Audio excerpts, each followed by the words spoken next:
Dataran tinggi Dieng berada pada ketinggian 2000 meter di atas permukaan laut. Dieng terkenal karena tinggalan purbakala dan pemandangan alamnya.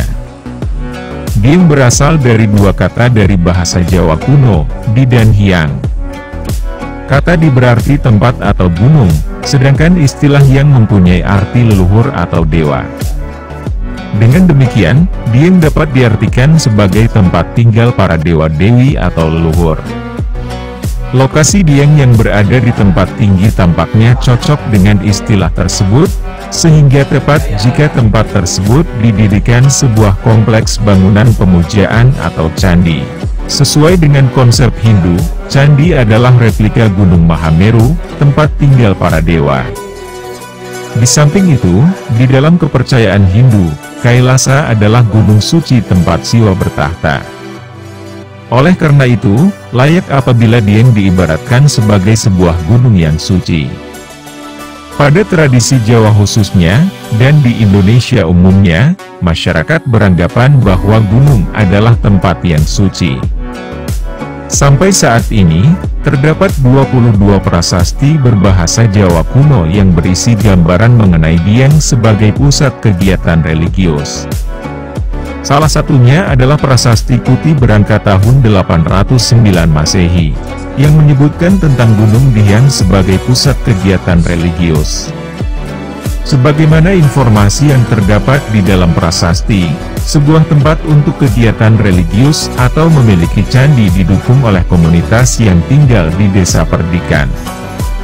Masyarakat yang tinggal di sekitar lokasi tersebut mempunyai kewajiban mengelola bangunan suci tersebut dengan dipimpin oleh pemuka agama. Di dataran tinggi Dieng saat ini dijumpai tinggalan purbakala yang dahulu digunakan sebagai pusat kegiatan keagamaan, baik berupa candi sebagai bangunan suci, bangunan profan, dan arca-arca lepas. Nama yang diberikan kepada candi-candi tersebut berasal dari nama para pahlawan dan panakawan di dalam cerita Bharatayuda. Nama tersebut mungkin diberikan pada permulaan abad ke-19. Saat ini, terdapat sekitar 9 bangunan yang masih tersisa, seperti Candi Bima, Candi Dwarawati, Candi Gatotkaca dan Candi Setyaki serta kelompok Candi Arjuna yang terdiri dari Candi Arjuna, Candi Srikandi, Candi Puntadewa, Candi Sembadra, dan Candi Semar.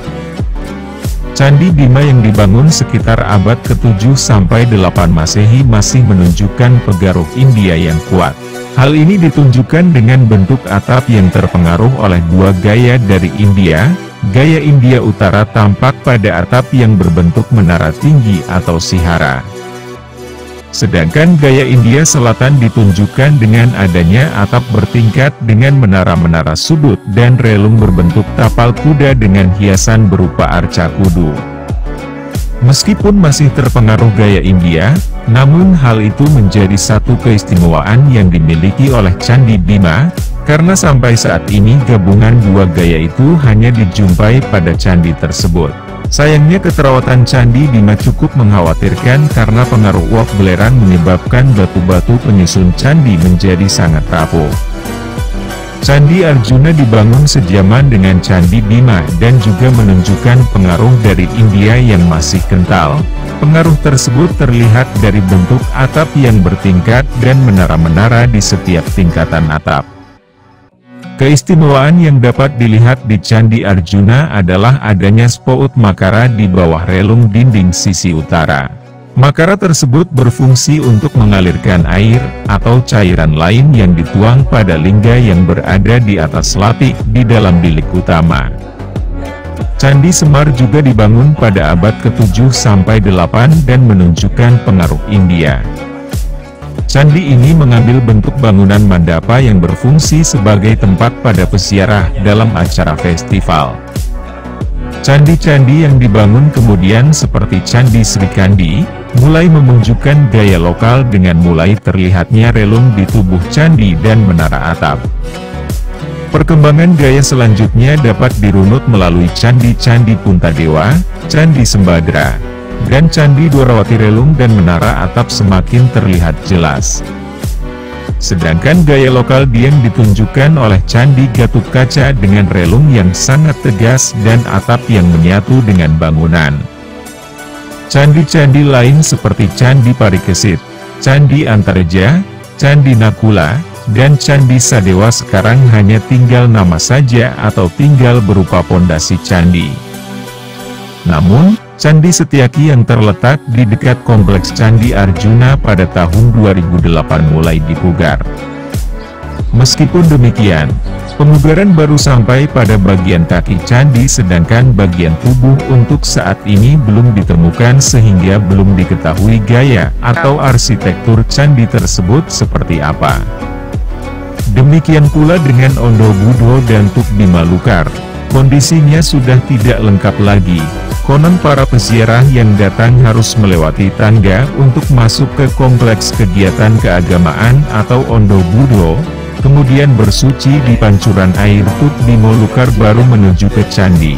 Sedangkan istilah Bel Kambang dan Gangsiran Aswatama mungkin dahulu berfungsi sebagai saluran untuk membuang genangan air yang menutupi halaman kompleks Candi Arjuna. Selain bangunan-bangunan tersebut di atas, terdapat bangunan pendukung kegiatan keagamaan yaitu Dharmasala. Dharmasala berasal dari bahasa Sanskerta, Dharma yang berarti ajaran atau hukum, dan Sala yang berarti tempat. Dharmasala mempunyai fungsi sebagai tempat dilakukannya persiapan kegiatan upacara keagamaan sebelum dilakukan di candi. Bangunan tersebut terdapat di Kompleks Candi Arjuna berupa pendapa atau bangunan terbuka dari kayu. Terlepas dari beragam pengaruh arsitektur yang ada di Dieng, dapat diketahui dewa yang dipuja di Dieng adalah Trimurti, terdiri dari Brahma atau pencipta isi alam semesta. Wisnu sebagai pengatur waktu keberadaan isi alam semesta. Dan Siwa sebagai pengatur kembalinya isi alam semesta kepada alam keabadian. Ketiga dewa tersebut merupakan dewa-dewa utama dalam agama Hindu. Sebagaimana temuan dari Gemuruh, Wonosobo, berupa 3 lembaran emas yang memuat relief Siwa Mahadewa, Wisnu, dan Harihara serta sebuah arca Siwa dan Parwati dari emas. Di Jawa, sekte yang paling populer adalah pemujaan terhadap Siwa dan para pendampingnya atau Parswadewata. Pemujaan terhadap Siwa di Dieng diwujudkan dalam bentuk arca maupun simbolisasinya yang ditempatkan di dalam bilik utama candi diikuti oleh dewa pendamping yang terdiri dari Durga, Agastya, dan Ganesha. Siwa digambarkan dalam berbagai perwujudan, yaitu aniconik digambarkan berupa lingga atau simbol laki-laki, yang diletakkan di atas yoni atau simbol perempuan. Antropomorfik digambarkan dalam bentuk manusia. Contohnya arca Siwa dan Mahaguru. Zoomorfik digambarkan dalam bentuk binatang, contohnya arca Nandi. Dari sekian banyak penggambaran Siwa di Dieng, Siwa Trisira atau Siwa diarcakan berkepala 3 dan Siwa Nandi Sawahanamu atau Siwa diarcakan dengan posisi duduk di atas vahananya. Nandi adalah arca-arca khas Dieng.